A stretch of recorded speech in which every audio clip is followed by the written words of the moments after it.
East বেঙ্গলে এসে স্বপ্নপূরণ হলো জয় গুপ্তার জাতীয় দলের রায়ান উইলিয়ামস। নমস্কার বন্ধুরা, welcome to ST unique sports.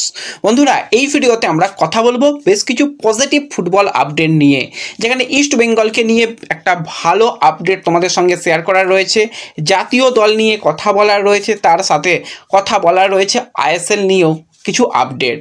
তো খুবই ইন্টারেস্টিং ভিডিও হবে, শুরু থেকে শেষ পর্যন্ত দেখো। ভিডিও ভালো লাগলে লাইক শেয়ার করে দিও, আর যারা চ্যানেলে প্রথমবারের জন্য এসেছো মনে করে চ্যানেলটাকে সাবস্ক্রাইব করে নিও, তাহলে প্রিয় দলের খেলার সমস্ত আপডেট তোমরা এখানে পেয়ে যাবে। তো চলো আর দেরি না করে ভিডিও শুরু করা যাক। তো ইস্ট বেঙ্গলে এসে স্বপ্নপূরণ হলো জয় গুপ্তার, সেটা বলতেই হয়। যখন আমরা দেখলাম যে জাতীয় দলের 23 জনের একটা স্কোয়াড ঘোষণা হলো, প্রাথমিক স্কোয়াড, সেখানে যেই দুটো প্লেয়ারকে আমি খুব মিস করলাম তার মধ্যে প্রথম হচ্ছে ইস্টবেঙ্গলের দুই সাইড ব্যাক। তো সেই দুই সাইড ব্যাকের মধ্যে জয় গুপ্তা নো ডাউট যে কটা ম্যাচ খেলেছে অসাধারণ পারফরমেন্স করেছে, যেরকম ডিফেন্সে এসে সামলেছে, মিডফিল্ড থেকে আক্রমণ বিভাগে গিয়ে বল সাজানো, বল তৈরি করা এবং গোলও পেয়েছে জয় গুপ্তা। তো জয়কে কিন্তু অবশ্যই জাতীয় দলের প্রয়োজন ছিল। তো সেই জায়গায় যদি আকাশ মিশ্রাকে সুযোগ দেওয়া হয়, তো সেই জায়গায় কেন জয় গুপ্তা নয়? তো জয় গুপ্তাকে এবার কিন্তু জাতীয় দলে ডাকা হয়েছে। তো অবশ্যই আমি তো খুব খুশি হয়েছি। আরও একজন প্লেয়ারকে অবশ্যই ডাকা যেতে পারতো, সেটা হচ্ছে মোহাম্মদ রাকিব। এই মুহূর্তে নিজের সেরা খেলার মধ্যে রয়েছে রাকিবকে জাতীয় দলে এখন আমরা দেখতে চাইতাম। আমি তো চেয়েছিলাম যে রাকিবকেও যেন সুযোগ দেওয়া হয়, কিন্তু না, রাকিবকে এখনও পর্যন্ত ডাকা হয়নি। তো সেই জায়গায় জয় গুপ্তাকে কিন্তু এবার জাতীয় দলে ডাকা হয়েছে। আনোয়ার আলী, নওরেম মহেশ সিংয়ের সঙ্গে সঙ্গে জয় গুপ্তা সেও কিন্তু এবার জাতীয় দলে যোগদান করতে চলেছে। এবং কিছুদিন আগেই জানিয়ে দিয়েছিলাম যে অস্ট্রেলিয়ান প্লেয়ার থেকে কিন্তু এবার ইন্ডিয়ান প্লেয়ার হয়ে গেছে রায়ান উইলিয়ামস, তাকেও খুব তাড়াতাড়ি জাতীয় দলে ডাকা হবে। তো সেই অফিসিয়াল নোটিশও এসে গেছে, এবার কিন্তু রায়ান উইলিয়ামস কিন্তু জাতীয় দলে যোগদান করতে চলেছে। বেঙ্গালুরুতে শিবির হচ্ছে, তো সেখানে এই দুজন প্লেয়ারকে কিন্তু আজকে অফিসিয়ালি কল করা হয়েছে। এবং অবশ্যই জয় গুপ্তা যখন ইস্টবেঙ্গলে সাইন করেছিল তখন জানিয়েছিল যে আমি ইস্টবেঙ্গলের হয়ে ট্রফি জিততে চাই, ভালো পারফরমেন্স করতে চাই, জাতীয় দলে প্রতিনিধিত্ব করতে চাই। তো যেই প্লেয়ারটা গোয়াতে মূলত বেঞ্চ প্লেয়ার হয়ে গিয়েছিল, সে ইস্টবেঙ্গলে এসে এখন ফার্স্ট চয়েস সাইড ব্যাক হয়ে গেছে। নো ডাউট ভালো যে কটা ম্যাচ খেলেছে ভালো পারফরমেন্সের দরুন কিন্তু সে জাতীয় দলেও আরও একবার ডাক পেয়ে গেল।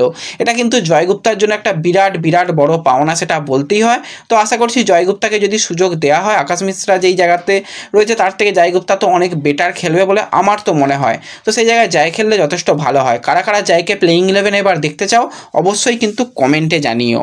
এবং এর সাথে সাথে যদি আমরা একটুখানি আইএসএল নিয়ে কথা বলি, তো আইএসএল নিয়ে সত্যিই খুব অন্ধকার পরিস্থিতি রয়েছে, কিন্তু আশার আলো এটাই যে হ্যাঁ, আইএসএল হবে, আইএসএল বন্ধ হচ্ছে না।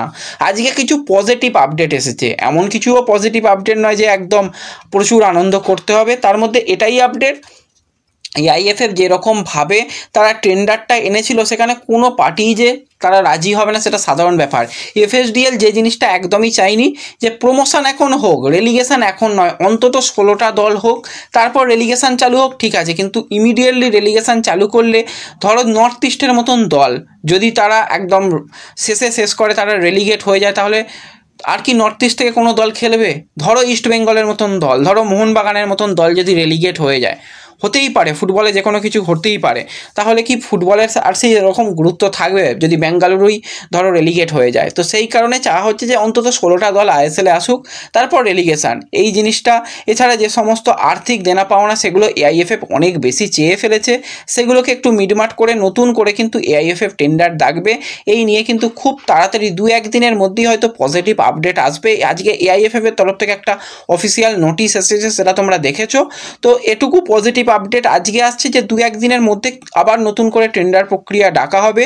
যে সমস্ত কোম্পানিরা আগে ইন্টারেস্ট শো করেছিল তাদের সঙ্গে পার্সোনালি কথা বলা হবে, এবং ওভারঅল কিন্তু আইএসএলকে যে কোনো মূল্যে কিন্তু শুরু করার একটা চেষ্টা চালানো হচ্ছে। এআইএফএফ এবার কিছুটা হলেও তাদের যে দাবি সেগুলোকেও কমাবে, এটুকু আজকে শোনা যাচ্ছে। তো সেটা হলে খুবই ভালো। আলটিমেটলি ফুটবলটা ফিরে আসুক, ফুটবলটা খুবই প্রয়োজনীয়, দরকার খুবই। তো সেটা বন্ধ হয়ে গেলে খুবই খারাপ হবে। যে কোনোভাবে ফুটবলটাকে ফিরিয়ে আনাটা প্রয়োজন, সেটা যেটা আমার মনে হয়। এবং এর সাথে সাথে একটুখানি যদি সন্দীপ নন্দীকে নিয়ে কথা বলি, তো ইস্ট বেঙ্গল ছেড়ে কিন্তু এবার বড় জায়গায় নাম লেখালো সন্দীপ নন্দী। আন্ডার-23 কিন্তু গোলকিপার কোচ হিসাবে সন্দীপ নন্দী সে কিন্তু যোগদান করছে। কলকাতাতেই আন্ডার-23 ক্যাম্প হচ্ছে, সেই ক্যাম্পে কিন্তু সন্দীপ নন্দীকে আমরা দেখতে পাবো গোলকিপার কোচ হিসাবে। তো ব্যাস এই ভিডিওতে এই কয়েকটাই আপডেট শেয়ার করার ছিল। ভিডিও ভালো লাগলে লাইক শেয়ার করে দিও, চ্যানেলে প্রথমবারের জন্য এলে সাবস্ক্রাইব করে নিও। দেখা হবে পরবর্তী ভিডিওতে, ধন্যবাদ।